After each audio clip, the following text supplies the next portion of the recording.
Seorang remaja di Kota Semarang meninggal dunia setelah menjadi korban penganiayaan. Sempat naik harga tembakau di Kendal yang semula Rp75.000 per kilogram kini turun menjadi Rp66.000 per kilogram.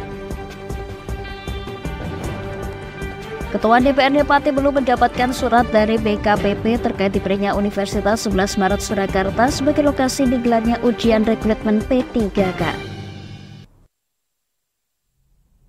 Selamat sore pemirsa, bersama saya Puji Lestari, inilah Jateng hari ini.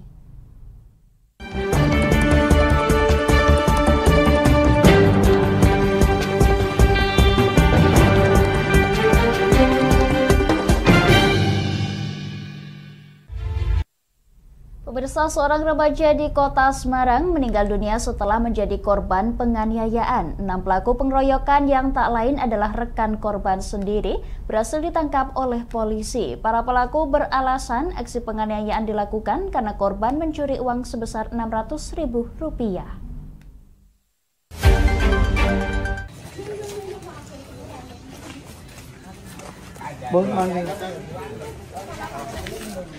Kasus penganiayaan berujung maut menimpa Muhammad Alif Pratama, usia 17 tahun, warga Sendang Mulyo, Kota Semarang, yang ditemukan meninggal dunia di rumah temannya dengan kondisi luka lebam. Polisi yang mendapatkan informasi orang meninggal di sebuah rumah di wilayah Tembalang mendatangi lokasi dan mengecek kondisi korban. Mengetahui kondisi kematian yang tidak wajar, tim Resmob Polrestabes Semarang melakukan penyelidikan dan berhasil mengamankan 6 pelaku pengeroyokan yang tak lain rekan korban sendiri. Pelaku beralasan aksi penganiayaan dilakukan karena korban mencuri uang sebesar Rp600.000 milik salah satu pelaku bernama Bagus. Setelah sepekan dicari, korban diketahui berada di rumah temannya di Pucang Gading, Demak, kemudian dijemput oleh pelaku. Dalam kondisi terpengaruh minuman keras, para pelaku melakukan penganiayaan secara bergantian, bahkan korban dieksekusi di dalam kamar mandi di sebuah warnet di daerah Kelipang. Melihat kondisinya yang lemas, korban kemudian dibawa ke rumah tersangka Bagus untuk ditidurkan. Namun saat dibangunkan, korban sudah tidak bernyawa. Saya teman teman-teman, Pak. Teman dari kecil? Enggak, dari kecil, ketemu udah besar. Duitnya berapa? Uang diambil korban sebanyak Rp600.000, Pak. Itu dicuri berapa kali, Mas? Itu sekali langsung semuanya, Pak. Memang sering nginep di rumahmu ya? Iya, biasanya memang tidur di rumah saya. Dekat dengan keluarga saya juga. Tapi pas mengajar ini agak berang jam, Mas. Kenapa? Pas mengajar, kan mau raya berang jam. Buatan berang jam, Pak, niku nggih berlari-lari, Pak. Nah, yuk berang jam. Orang tuanya nggak tanya. Orang tuanya nggak tanya. Kenapa itu? Saya malah yang ke rumahnya si korban.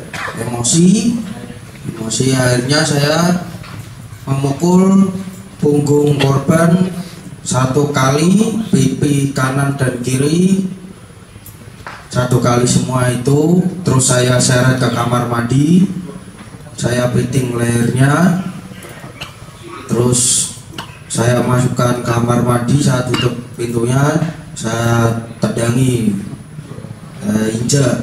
saya injak bagian punggung, pundak sebelah kanan sama kepala atas. Dari hasil visum diketahui kematian korban akibat pukulan benda tumpul dan mengalami gegar otak. Ya, jadi rata-rata pelaku ini memukul banyak di bagian kepala. Ya, jadi ada pendarahan di dalam otak. Itu yang menyebabkan korban meninggal dunia.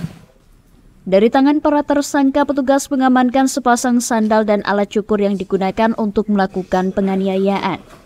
Atas perbuatannya, para pelaku dijerat Undang-Undang Perlindungan Anak atau Pasal 170 KUHP dengan ancaman hukuman maksimal 15 tahun penjara. Dari Semarang, Inufan, Lingkar TV melaporkan.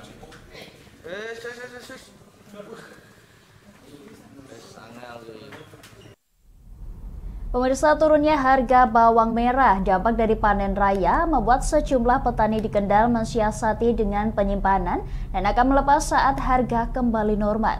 Seperti yang dilakukan para petani di Kedung Gading Kendal yang menaruh hasil panennya di bawah genteng.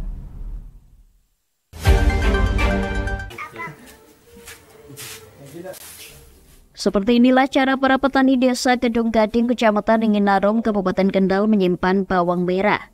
Tiap rumah di bagian teras terpampang bawang merah yang diikat dan ditaruh di bawah genteng.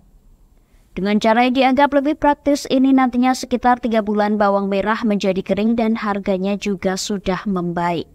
Saat ini dari petani bawang merah super dihargai Rp12.000 per kilogram, sedangkan yang berkualitas biasa harganya di bawah 10 kilogram. Bagi petani harga tersebut tidak sebanding dengan biaya dan perawatannya.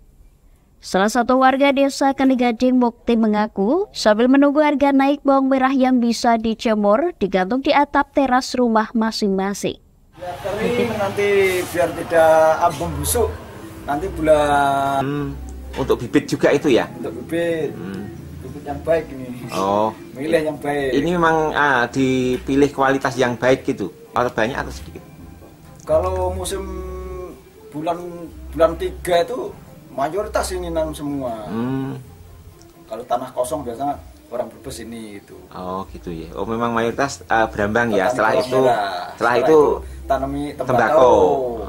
Masalahnya airnya nggak mencukupi kalau di sini. Khusus tembakau semua. Mukti berharap pemerintah bisa memberikan jalan keluar sebab ketika petani mulai panen, harga hasil pertanian turun. Namun di harga pasaran berbeda. Saat ini harga bawang merah di pasar dengan kualitas sedang saja dihargai Rp15.000 per kilogramnya, sedangkan di tingkat petani bawang merah super hanya dihargai Rp12.000 per kilogram. Dari Kendal, Muhammad Arya, Lingkar TV melaporkan.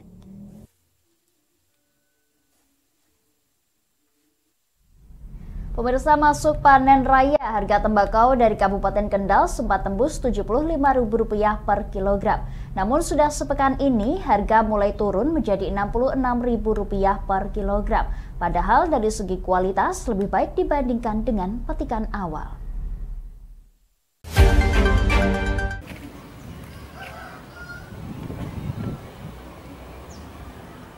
Petani tembakau di Kabupaten Kendal keluhkan harga tembakau yang sudah sepekan ini mulai turun, padahal dari segi kualitas lebih baik. Salah satu petani tembakau desa Kedung Gading, Kecamatan Ringinarum, Ahmad Husaini, mengatakan awal petikan tembakau mencapai lebih dari Rp60.000 per kilogram. Namun di pertengahan mampu mencapai harga Rp75.000 per kilogram. Kemudian akhir pekan ini harga tembakau mulai turun di harga Rp66.000 per kilogram. Padahal jika dilihat dari kualitasnya, petikan terakhir lebih bagus dari sebelumnya. Untuk petikan terakhir, kandungan nikotinnya lebih banyak dari sebelumnya. Kondisi itu bisa dilihat dari daun tembakau yang lengket di tangan saat dipegang. Untuk saat ini, kebanyakan petani sudah melakukan pemetikan daun tembakau akhir dan selanjutnya tanaman akan dicabut. Awal-awal sampai melonjaknya tinggi sekali, sampai 75 kurang lebih. Nah ini mulai turun sudah berapa lama ini? Kira-kira 2 pekan lah. 2 pekan ini mulai turun harga. Sekarang berapa? Sekarang per hari ini sekitar 63 sampai 62 lah. Oh 63 sampai 60. Rata-rata terakhir. Terakhir ya? Iya. Betul, pengepul. Oh pengepul ya. Kalau di desa Kedung Gading ini memang banyak petani tembakau ya Pak? 90%. 90% ya? Iya. Harapannya ekonomi semakin membaik itu aja. Oh gitu. Petani berharap harga tembakau masih bisa naik mengingat kualitas panen tembakau yang bagus. Dari Kendal, Muhammad Arya, Lingkar TV melaporkan.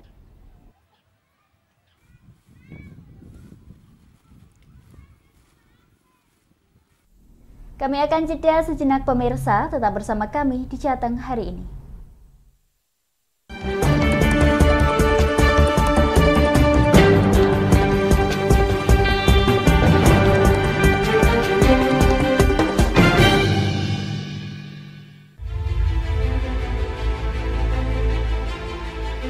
Memberikan pinjaman uang kepada saya dengan bunga 8% per bulan. Membedah opini narasumber, menggali lebih dalam untuk mendapatkan perspektif baru yang lebih faktual. Masalahnya, nota perbaikan kapal itu semua ada di saya. Kenapa Tomo bisa menunjukkan? Demi mendapatkan informasi yang solutif dan terpercaya. Dalam Bedah Opini, setiap Rabu jam 11 siang hanya di Lingkar TV.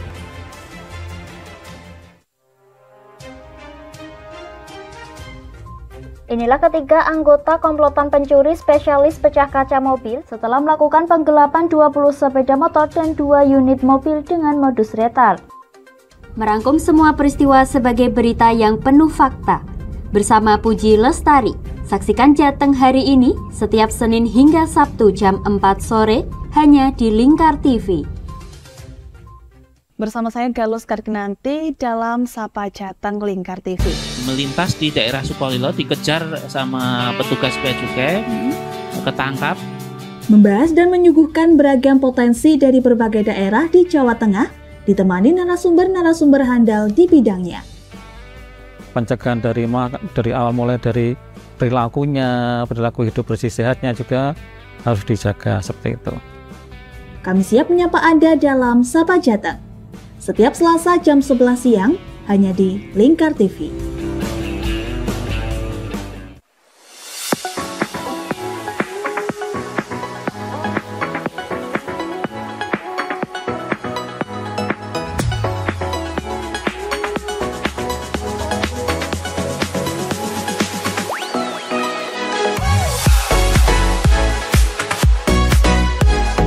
Ya, dengan bangga kami mempersembahkan sebuah store busana muslim modern ya untuk masyarakat Jateng di sini.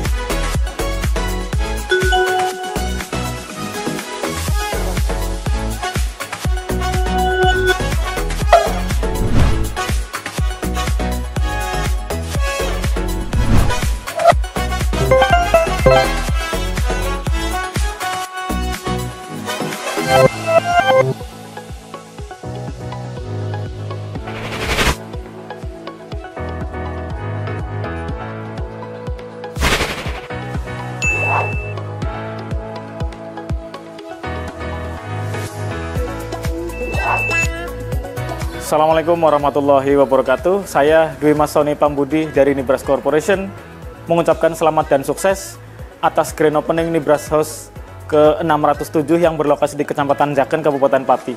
Mudah-mudahan dengan dibukanya Nibras House ini membawa manfaat yang seluas-luasnya untuk masyarakat Pati dan sekitarnya. Assalamualaikum warahmatullahi wabarakatuh.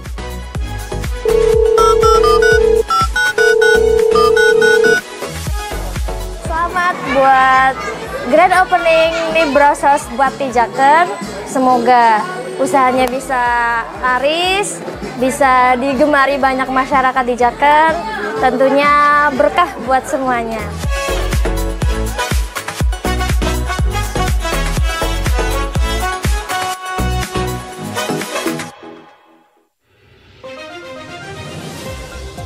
Modus kedua pelaku ini berpura-pura kehabisan bahan bakar kendaraan. Setelah pelaku dibantu, mereka kemudian melakukan kekerasan dan mengambil paksa sepeda motor korban. Saat tiba di lapangan terbang Okbab, rombongan langsung dihadang 5 orang yang mengaku sebagai anggota KKB. Yakni melakukan bujuk rayu kepada korban yang merupakan santriwati pada momen kegiatan belajar mengajar khusus. Menyajikan informasi-informasi hangat dan terpercaya bersama Kabar Indonesia setiap Senin hingga Sabtu jam 7 pagi hanya di Lingkar TV.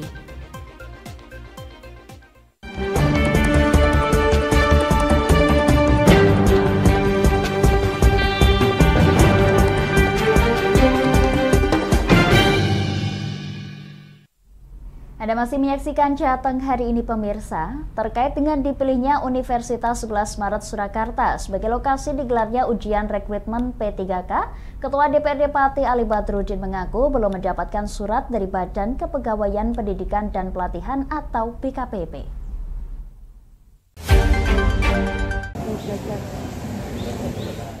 Jelang rekrutmen seleksi pegawai pemerintah dengan perjanjian kerja pemerintah Kabupaten Pati, pelaksanaan ujian yang direncanakan di Universitas 11 Maret Surakarta masih menuai pro dan kontra. Ketua DPRD Kabupaten Pati Ali Badrudin menuturkan harapannya untuk pelaksanaan seleksi P3K dapat terlaksana di Kabupaten Pati. Hal ini dimaksudkan untuk memudahkan pengawasan dan juga mempermudah akses bagi pelamar. Dalam proses rekrutmen yang diatur dalam surat dari BKN tertanggal 4 Agustus lalu, menyatakan bila dilaksanakan secara mandiri dengan dikoordinasikan dengan Badan Kepegawaian Negara atau BKN. Dan titik lokasinya telah dikoordinasikan dengan BKN, diantaranya Universitas Dian Nuswantoro, Universitas 11 Maret Surakarta, dan Universitas Negeri Yogyakarta. Kendati demikian, Ali Badrudin mengaku belum mendapatkan surat dari BKPP Pati dan baru sebatas surat dari BKN untuk menggelar rekrutmen P3K. Suratnya mana? Ya kan, suratnya mana? Suratnya kan belum ada. Surat dari DKPP yang disampaikan, yang ditunjukkan di DPRD hanya berupa perintah untuk ya merekrut ya P3K secara mandiri 600, 100 untuk tenaga kesehatan, 500 untuk pendidikan. Itu tahapan jadwalnya, tidak ada sampai seperti ini kami belum menerima tempat dan rekanannya. Kalau memang ada tempat dan rekanannya secara sah, ya tidak apa-apa kan gitu. Tapi kan kalau bisa ya BKPP Kabupaten Pati kan harus dilihat ada masyarakat Kabupaten Pati, jauh loh itu. Sementara itu, penjabat Bupati Pati Hinggar Budi Anggoro mengungkapkan terkait pelaksanaan seleksi P3K dari provinsi juga akan digelar di Universitas 11 Maret Surakarta. Dan jika di Kabupaten Pati ingin dilaksanakan di wilayah sendiri, saat ini belum ada dasar acuannya. Di satu sisi memang yang di sana posisi sudah siap. Nah, kita rencananya di sana, tapi nanti kita coba. Nanti saya masih tak kaji lagi nanti seperti apa. Itu aja berubah ya? Ya belum tahu, tapi kalau saya sih lebih strict di sana. Kalau terbuka, semua mau evaluasi silahkan, nggak ada masalah. Nggak ada yang berani negatif. Saya awasi sendiri. Hinggar Budi Anggoro menambahkan rencana pelaksanaan rekrutmen P3K akan digelar di Surakarta, tepatnya di UNS, dan ia pun lebih mantap jika digelar di sana. Meski demikian, pihaknya akan mengkaji kembali. Dari Pati, Mutia Parasti, Lingkar TV melaporkan.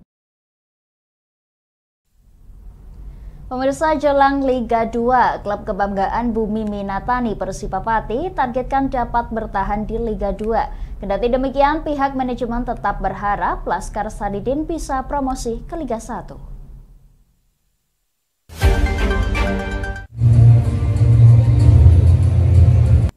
Liga 2 tinggal di depan mata. Manajemen Persipa Pati gelar Persipa bersolawat sekaligus launching squad serta jersey baru.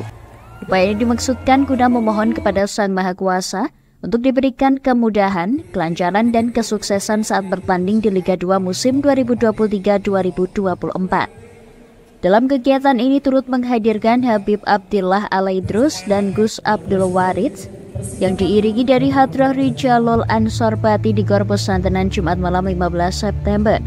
CEO Persipa Pati Joni Kurnianto mengungkapkan untuk mengarungi kompetisi musim ini, latihan yang cukup keras telah dilakukan tim. Tak hanya itu, pihaknya juga menghadirkan 2 amunisi pemain asing yang sesuai kriteria pelatih, yakni Jacob Yaumbi asal Republik Afrika Tengah dan Amir Memari asal Iran. Jangan mulu-mulu kita bertahan, tapi kalau bisa lolos ya alhamdulillah. Ya, tapi yang jelas kami sudah betul-betul mencari pemain yang sesuai karakter yang diinginkan pelatih, dan juga kita berlatih sudah sesuai jadwal, sesuai prediksi kita. Sementara itu, Presiden Persipa Pati Amal Al-Ghazali menuturkan meski target di Liga 2 bertahan, namun bukan mustahil Laskar Sadidin dapat melaju ke Liga 1. Bertahan, syukur-syukur di papan atas Liga 2, kita nggak muluk-muluk. Tidak mudah tapi bukan mustahil, karena kita lihat tim-tim lain Liga 2 juga kondisinya sedang. Pihaknya berharap dengan dukungan dari seluruh supporter Patifosi dapat membawa suntikan semangat sehingga para pemain dapat mengatur ritme permainan saat mengarungi Liga 2. Persipa akan melakoni laga perdana Liga 2 musim 2023-2024 dengan melawat ke Jepara jamu oleh Persija pada Senin 18 September 2023. Dari Pati, Mutia Parasti, Lingkar TV melaporkan.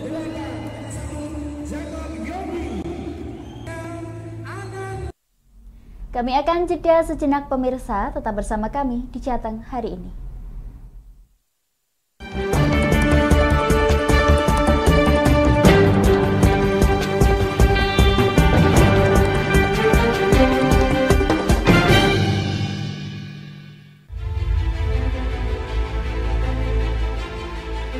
Memberikan pinjaman uang kepada saya dengan bunga 8% per bulan. Membedah opini narasumber, menggali lebih dalam untuk mendapatkan perspektif baru yang lebih faktual. Masalahnya, nota perbaikan kapal itu semua ada di saya. Kenapa Tomo bisa menunjukkan? Demi mendapatkan informasi yang solutif dan terpercaya dalam Bedah Opini. Setiap Rabu jam 11 siang hanya di Lingkar TV.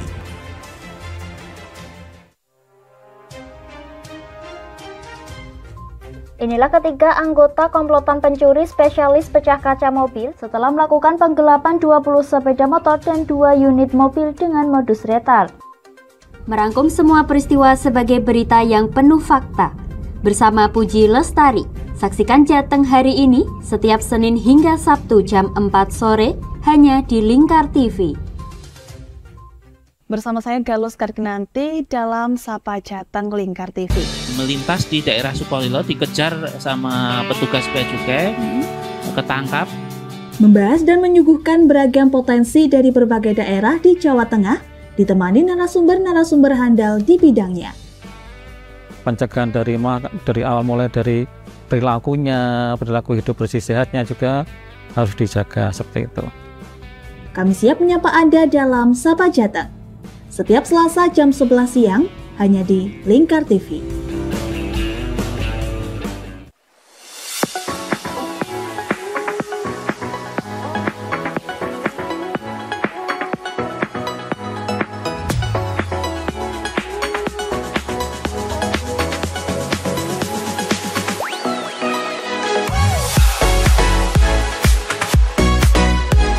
Kami ya dengan bangga kami mempersembahkan sebuah store busana muslim modern ya untuk masyarakat Jateng sini.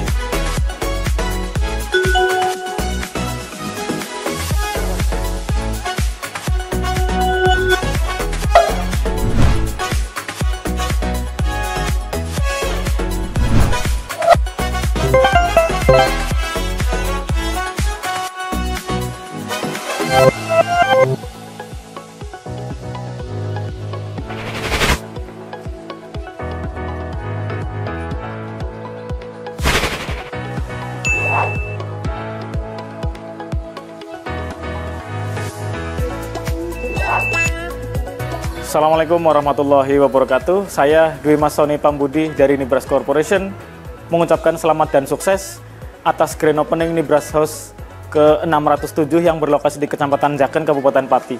Mudah-mudahan dengan dibukanya Nibras House ini membawa manfaat yang seluas-luasnya untuk masyarakat Pati dan sekitarnya. Assalamualaikum warahmatullahi wabarakatuh.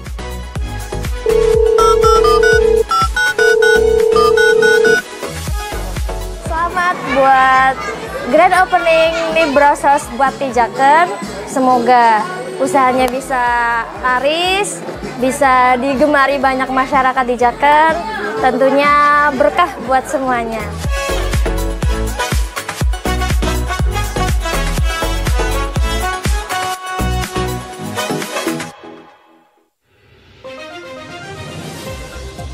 Modus kedua pelaku ini berpura-pura kehabisan bahan bakar kendaraan. Setelah pelaku dibantu, mereka kemudian melakukan kekerasan dan mengambil paksa sepeda motor korban. Saat tiba di lapangan terbang Okbab, rombongan langsung dihadang 5 orang yang mengaku sebagai anggota KKB. Yakni melakukan bujuk rayu kepada korban yang merupakan santriwati pada momen kegiatan belajar mengajar khusus. Menyajikan informasi-informasi hangat dan terpercaya bersama Kabar Indonesia setiap Senin hingga Sabtu jam 7 pagi hanya di Lingkar TV.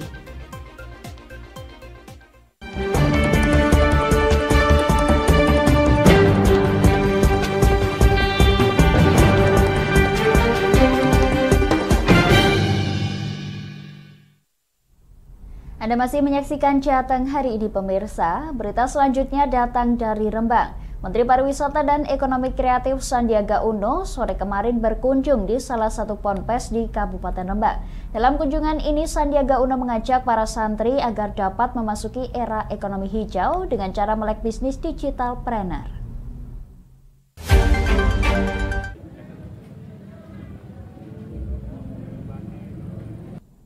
Sambutan marching band dengan lagu Yalal Waton mengawali kedatangan Sandiaga Uno saat masuk Ponpes Al Anwar II. Tidak hanya sekedar berkunjung, Sandiaga Uno juga memberikan pengarahan kepada para santri tentang bagaimana menjalankan bisnis di era digital. Di kegiatan bertemakan Santri Digitalpreneur Indonesia 2023 ini, Menparekraf mengapresiasi para santri yang sudah menjalankan bisnis. Sandiaga Uno optimis para santri nantinya dapat memasuki era ekonomi hijau atau ekonomi digital yang dikuatkan dengan iman, takwa, serta diimbangi dengan teknologi. Dalam kesempatan itu, Sandiaga Uno juga mengucapkan terima kasih kepada pihak pondok pesantren yang telah memberikan ruang kepada para santrinya untuk dapat melek bisnis digitalpreneur. Kabupaten Rembang yang telah digunakan sebagai souvenir saat G20 dan KTT ASEAN kemarin. Saya jadi sangat optimis karena para santri ini menunjukkan antusiasme untuk memasuki era ekonomi hijau, ekonomi digital yang insya Allah bisa mereka kuatkan melalui iman dan takwa, tapi juga dekat dengan ilmu pengetahuan dan teknologi. Saya berterima sangat pada Pak Kiai dan Pak Bupati, juga pada Bu Sarwani. Kami program Santri Digitalpreneur ini akan kami tingkatkan ke depan karena kami melihat potensi penciptaan lapangan kerja dari para santri-santri ini yang ternyata tadi 2 saya tes di atas sudah memiliki kemampuan untuk menjual produk. Demikian. Senada dengan Menparekraf, pengasuh Ponpes Al-Anwar II Abdullah Ubab Maimun Zubair atau Gus Ubab mengatakan dengan hadirnya Menparekraf di Ponpes ini diharapkan dapat memotivasi serta memberikan pengetahuan yang lebih luas kepada para santri. Pesantren cukup senang aja karena pesantren itu anak-anak santri yang insya Allah masa depan itu ya harus diisi dengan pengetahuan-pengetahuan yang cukup.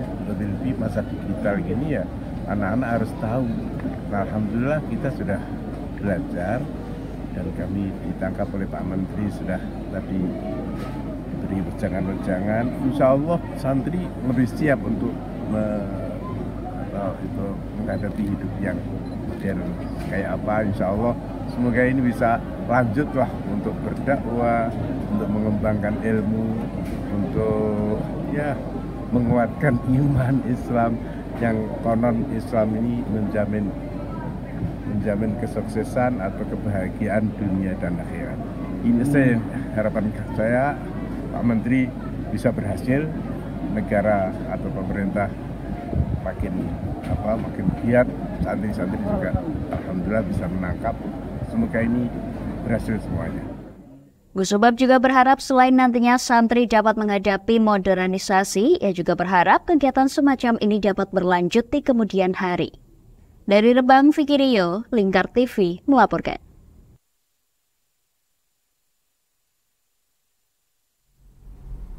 Pemirsa, sepinya pembeli yang diduga akibat persaingan dengan penjual online, pedagang pasar Rembang berharap ada perhatian dari pemerintah, salah satunya dengan memberikan pelatihan berjualan secara online.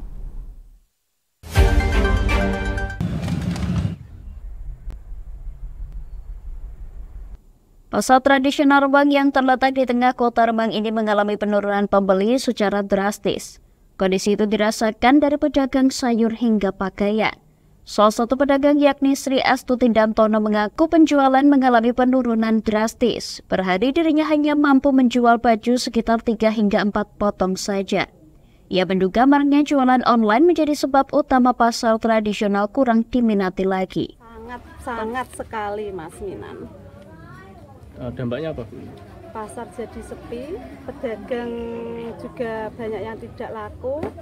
Jarang, malah ada teman yang 3 hari berturut-turut tidak bungkus, ada yang laku 1, kadang ya dagangan banyak, pakaian itu kan modalnya banyak Mas Minan, itu kadang laku 1 potong, 2 potong, kalau punya karyawan kan habis buat bayari karyawannya, jadi ya banyak yang tutup, jadi jualannya ya gimana lagi Mas Minan, nggak kerja, atau di rumah mau ngapain, seperti saya cari sampingan lain, kalau pagi saya jualan ayam, terusan jualan sayur, cari alian profesi lain Mas. Kalau mengandalkan dari jual pakaian, wah nanti anaknya nggak sekolah iki Mas, lakon. Tono selaku pengelola pasar mengungkapkan para pedagang sendiri pernah mencoba berjualan online namun tidak berhasil.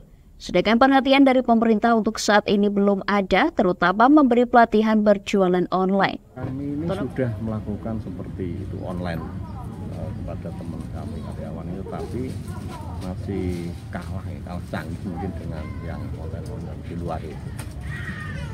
Sudah diberikan pelatihan, Pak? Kalau pelatihan saya kira belum. Tapi harapan ke depan mungkin nanti teman-teman pedagang ini juga mungkin bisa diberikan latihan, masukan untuk memajukan mereka cara berjualan yang modern. Tono berharap agar pemerintah segera tanggap dan merespon permintaan dari para pedagang pasar tradisional agar mereka bisa berkembang dan tidak bingung lagi. Dari Rembang, Vicky Rio, Lingkar TV melaporkan.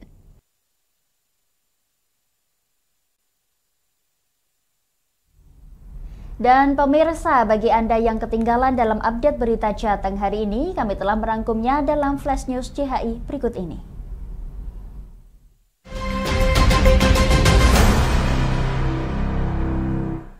Seorang remaja di kota Semarang meninggal dunia setelah menjadi korban penganiayaan. 6 pelaku pengeroyokan yang tak lain adalah rekan korban sendiri berhasil ditangkap oleh polisi. Para pelaku beralasan aksi penganiayaannya dilakukan karena korban mencuri uang sebesar Rp600.000. Turunnya harga bawang merah dampak dari panen raya membuat sejumlah petani di Kendal mensiasati dengan penyimpanan dan akan melepas saat harga kembali normal. Seperti yang dilakukan para petani di Kedung Gading Kendal yang menaruh hasil panennya di bawah genteng. Terkait dipilihnya Universitas 11 Barat Surakarta sebagai lokasi digelarnya ujian rekrutmen P3K, Ketua DPRD Pati Ali Badrudin mengaku belum mendapatkan surat dari Badan Kepegawaian Pendidikan dan Pelatihan atau BKPP. Menteri Pariwisata dan Ekonomi Kreatif Sandiaga Uno sore kemarin berkunjung di salah satu ponpes di Kabupaten Rembang. Dalam kunjungan ini, Sandiaga Uno mengajak para santri dapat memasuki era ekonomi hijau dengan cara melek bisnis digitalpreneur.